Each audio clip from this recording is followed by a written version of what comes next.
नमस्कार, मी सारिका. S9च्या बातमीपत्रात आपलं स्वागत. एक नजर आजच्या ठळक घडामोडींवर.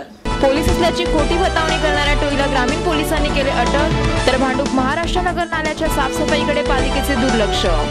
भांडूप पश्चिमेकडील सर्वात मोठा नाला म्हणून ओळखला जाणारा महाराष्ट्र नगर नाल्याची मुंबई महानगरपालिकेने अद्याप नालेसफाई न केल्याने पावसाळ्यात नागरिकांना पूरस्थितीची सामना करावा लागण्याची शक्यता निर्माण झाली आहे. मुसळधार पाऊस कोसळून मुंबईत पूर येऊ नये म्हणून महानगरपालिकेने नाल्यांच्या साफसफाईस सुरुवात केली आहे. भांडूप पश्चिमेकडील सर्वात मोठा नाला म्हणून ओळखल्या जाणाऱ्या महाराष्ट्र नगर येथील नाला पावसाळ्याजवळ येऊन ठेपला असताना साफसफाईपासून वंचित राहिला आहे. कोकणनगर, समर्थनगर, महाराष्ट्रनगर, एकता पोलीस चौकी अशा 20 ते 30 हजार लोकवस्तीतून या नाल्याचा प्रवाह जातो. नाल्यात आजही ठिकठिकाणी कचऱ्याचे ढीग साचलेले दिसून येत आहेत. प्रशासनाने यंदा नालेसफाईचा निविदा उशिरा काढला असून साफसफाईला प्रलंब होत आहे. लवकरच या नाल्याची साफसफाई होणे आवश्यक आहे, अन्यथा प्रशासनाच्या दिरंगाईमुळे नाल्याशी निगडीत असलेल्या अनेक नगरांमध्ये पावसाळ्यात पूरसदृशी परिस्थिती निर्माण होण्याची शक्यता वर्तवण्यात येत आहे. Chetan Sawant, S9 news, Mumbai. Police असल्याची खोटी बतावणी करून सोनसाखळी चोरी करणाऱ्या टोळीला ठाणे ग्रामीण पोलिसांनी मोठ्या शिताफीने अटक केली आहे. काशीमिरा वसई परिसरात पोलीस असल्याची खोटी माहिती देऊन वृद्ध महिलांच्या अंगावरील दागिने चोरण्याच्या घटनेत वाढ झाली असून अशा प्रकारे चोरी करणाऱ्या टोळीला ठाणे ग्रामीण पोलिसांना अटक करण्यास यश आले आहे. पुढे दंगल झाली आहे, टोल नाक्यावर तपासणी सुरू आहे अशी खोटी अफवा पसरवून ही चोरी केली जात असल्याची माहिती ग्रामीण पोलिसांनी दिली आहे. या संदर्भात 3 आरोपींसह 2 मोटरसायकल पोलिसांनी ताब्यात घेऊन सोबत 9,22,800 रुपये किमतीचे 471 ग्रॅम वजनाचे दागिनेही हस्तगत केले आहेत. आरोपी आसिफ शब्बीर सय्यद, अजमल शहाबूर जफरी, मोहम्मद अकील आदिल या आरोपींना अटक केली आहे. सदर आरोपी हे सराईत गुन्हेगार असून पोलीस बतावणीचे 40 गुन्हे व सोनसाखळी चोरीचे एकूण 12 गुन्हे केले असल्याची माहिती ग्रामीण पोलीस निरीक्षक अनिल कुमार यांनी दिली आहे. आतापासून मीरा रोड आणि वसई विरार ह्या भागामध्ये काही पोलीस बतावणी असल्याचे गुन्हे त्या भागामध्ये घडलेले होते. विशेष करून वृद्ध महिलांना यामध्ये टार्गेट करून पुढे कुठेतरी दंगल सुरू आहे किंवा पुढे कुठेतरी खून झालेला आहे, आपण सुरक्षित नाहीत, आपले दागिने काढून ठेवा म्हणून अशा पद्धतीने वृद्ध लोकांचे दागिने काढून अशा पद्धतीचे गुन्हे या भागामध्ये झालेले होते. स्थानिक गुन्हे शाखेच्या अधिकाऱ्यांनी, कर्मचाऱ्यांनी यामध्ये अहोरात्र मेहनत घेऊन एका टोळीला अटक केलेली आहे आणि 3 लोकांना त्यामध्ये अटक करून त्याच्याकडनं 52 गुन्हे एकूण काढण्यात आलेले आहेत. त्यामध्ये 40 हे जे गुन्हे आहे, हे 40 गुन्हे पोलीस असल्याची बतावणी करून ते झालेले आहेत आणि 12 गुन्हे जे आहेत ते चेन स्नॅचिंगचे गुन्हे आहे. यामध्ये आतापर्यंत 9,22,800 रुपयाचा मुद्देमाल यामध्ये जप्त करण्यात आलेला आहे. सर, याच्यामध्ये महिला विशेष वृद्ध महिलांना त्यांनी टार्गेट केलेलं होतं आणि पुढे कुठेतरी खून झालेला आहे, पुढे कुठेतरी दंगल झालेली आहे, आपण सुरक्षित नाहीत, आपले दागिने काढून ठेवा, आम्ही आपल्या दागिन्याची काळजी घेऊ म्हणून त्यांच्याकडनं ते दागिने, सोन्याचे दागिने, विशेष करून मंगळसूत्र आणि बांगड्या वगैरे सोन्याचे ते काढून घ्यायचे, रुमालामध्ये ठेवायचे आणि हुबेहूब तसाच रुमाल दुसरा त्या विक्टीमच्या हातामध्ये द्यायचे आणि अशा पद्धतीने त्यांनी 40 गुन्हे आमच्या या भागामध्ये केल्याचे निष्पन्न झालेले आहे. सर, तसं सांगितलं की तुम्ही हे 2 लोक जे आहेत हे बेसिकली कल्याण कडे एक जी वस्ती आंबिवली तिथले हे 2 लोक आहेत आणि तिथनं आम्ही या दोघांना अटक केलेली आहे. व्हिडिओ जर्नलिस्ट योगेश मुवाडेसह सारिका साळुंखे, S9 न्यूज, ठाणे. S9च्या बातमीपत्रात वेळ झाली अल्पशा विश्रांतीची.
ठाणे महानगरपालिका हद्दीत घर घेताय का?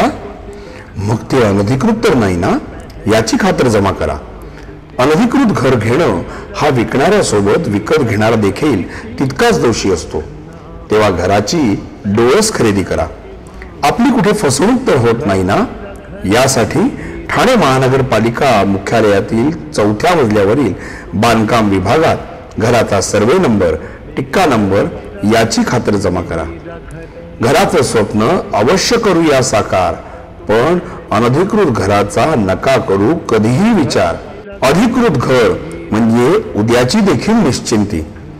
अनधिकृत घराचे दार म्हणजे डोक्यावर कधीही तोडण्याची टांगती तलवार.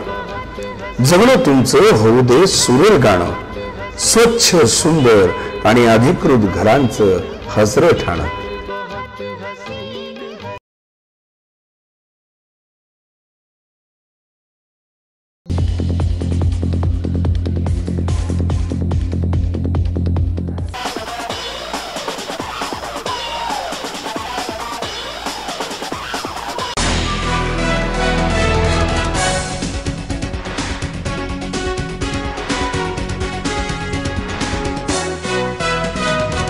एसनाईनच्या बातमीपत्रात आपलं स्वागत. समर्थ भारत व्यासपीठाच्या वतीने समर्थ ठाणे निर्धार परिषदेस मान्यवरांच्या उपस्थितीत सुरुवात करण्यात आली. ठाणे जिल्ह्याच्या विकासासाठी रचनात्मक स्वरूपाचे काम करीत असलेल्या सामाजिक, शासकीय, शैक्षणिक व व्यावसायिक संस्थांना एकत्रित आणून समर्थ ठाणे निर्धार परिषदेची सुरुवात करण्यात आली आहे. समर्थ भारत व्यासपीठाच्या वतीने हा उपक्रम राबविण्यात आला असून यामध्ये शैक्षणिक, सामाजिक, पर्यावरण, आरोग्य क्षेत्राशी संबंधित संस्थांनी विविध स्टॉल्सची उभारणी येथे प्रदर्शनात केली आहे. यावेळी मंचावर उपमहापौर मिलिंद पाटणकर, आमदार Pratap Sarnaik, central bank of इंडियाचे S.H. चव्हाण, हरियालीचे संस्थापक पूनम सिंघवी, प्राध्यापक वालावलकर, डॉक्टर राजकुमार कोल्हे इत्यादी मान्यवर येथे उपस्थित होते. उपस्थित मान्यवरांच्या सत्कार सोहळ्यानंतर आपल्या प्रतिक्रिया त्यांनी व्यक्त करीत उपक्रमाचे कौतुक केले. तर आमदार प्रताप सरनाईक यांनी या कार्यक्रमाअंतर्गत उभारण्यात आलेल्या स्टॉल्सची पाहणी करून आपल्या प्रतिक्रिया व्यक्त केल्या. त्या माध्यमातून भटी सावंत आणि त्यांच्या सर्व सहकार्यांना, प्रामुख्यानं मंगेश वाळा, निलेश शंकर आणि त्याच्या सगळ्या सहकार्याने जो एक व्यापक दृष्टिकोन ह्या ठाण्याच्या बद्दल निर्माण करून या ठिकाणी प्रदर्शन ठेवलेले आहे. चांगले चांगले स्टॉल्स या ठिकाणी आलेले आहेत आणि ह्या स्टॉलला फिरत असताना एक गोष्ट प्रकर्षाने जाणवली, म्हणजे कुठल्याही प्रकारे राजकीय पाठबळ नसताना काही स्वयंसेवी संस्था ज्या पद्धतीने ह्या शहरामध्ये, ह्या जिल्ह्यामध्ये काम करतात, खरोखर त्यांचं वाखाणण्याजोगं काम आहे.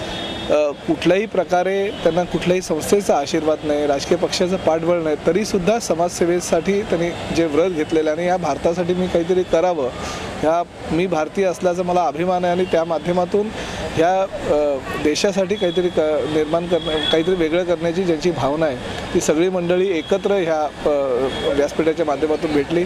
अनेक संस्थांना भटी सावंतांनी एकत्र केलं आणि त्या माध्यमातून हे चांगलं व्यासपीठ त्यांनी निर्माण केलेलं मी शुभेच्छा देतो आणि भविष्यामध्ये हे समर्थ भारत व्यासपीठ जे आहे ते अजूनही मोठं व्हावं, समर्थपणे त्यांनी ती जबाबदारी पेलवावी अशा शुभेच्छा देतो. तसेच 3 दिवस चालणाऱ्या परिषदेअंतर्गत विविध विषयांवर आधारित परिसंवादाचे आयोजनही करण्यात आले आहे.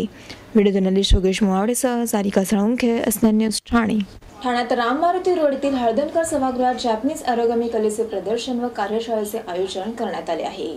कागद म्हटलं की वेगवेगळे आकार, शोभेच्या वस्तू कलेच्या माध्यमातून साकारण्यात येतात. अशीच कागदाची प्रसिद्ध असलेली ओरिगामी कलाकुसर जपान देशात प्रचलित असून एका प्रदर्शनाच्या माध्यमातून ती ठाण्यात सादर करण्यात येत आहे.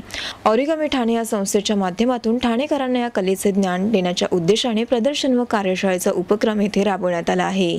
या कलेच्या माध्यमातून कागदाची कोणत्याही प्रकारे कटिंग न करता घड्या घालून विविध आकार साकारून शोभेच्या वस्तू तयार करण्यात आल्या आहेत.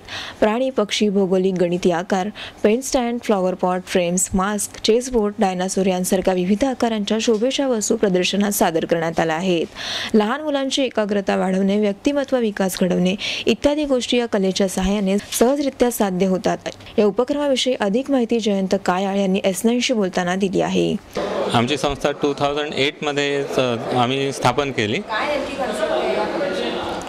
ओरिगामी ही जी आर्ट आहे, ओरी म्हणजे घडी आणि कामी म्हणजे कागद, असा जॅपनीज वर्ड आहे. ओरिगामी घड्या घालून कागदाच्या काही वस्तू बनवणे, मॉडेल बनवणे म्हणजे ओरिगामी.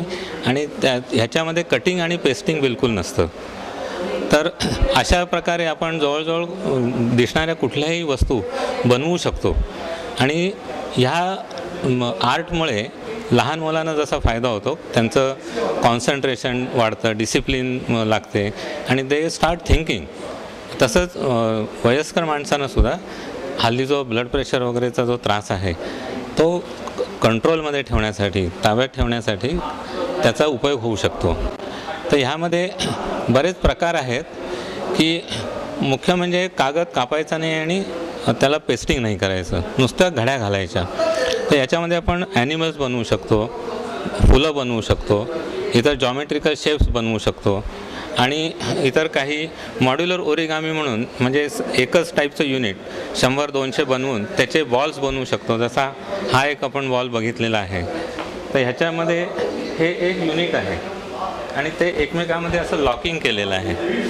ह्याच्यामध्ये पेस्टिंग नाही आहे आणि ते लॉकिंग करून हा बॉल बनवलेला आहे. तसेच आणखीन तुम्ही बाकीही बघू शकाल इथे बरेच, ते पॉलीहेड्रा म्हणतात.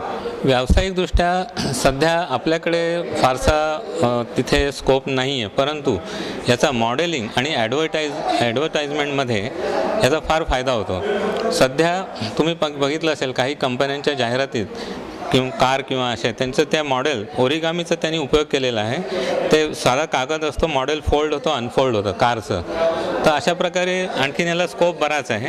आणि पण परदेशामध्ये विशेषतः अमेरिकेमध्ये याचा उपयोग, कमर्शियल उपयोग बरेच जण करतात. आणि बेसिकली ही जॉमेट्री आणि सायन्स आहे, तर त्यामुळे त्याचा उपयोग कुठल्याही फील्डमध्ये आपण करू शकतो.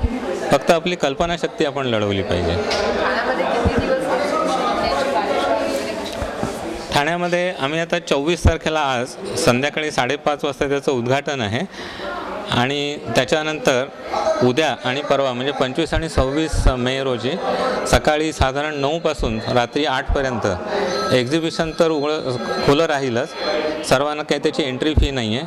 कार्यशाळा आम्ही त्यामध्ये साधी काही मॉडेल्स शिकू. ती साधारण 1 पाऊण तास 1 तासाची कार्यशाळा असेल. त्याच्यामध्ये 6 ते 7 मॉडेल्स आम्ही शिकू.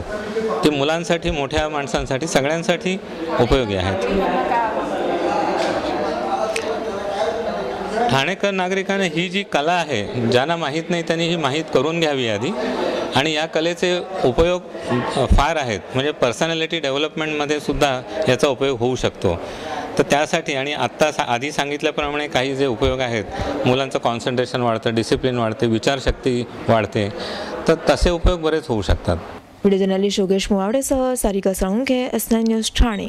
S9च्या बातमीपत्रात वेळ झाली अल्पशा विश्रांतीची.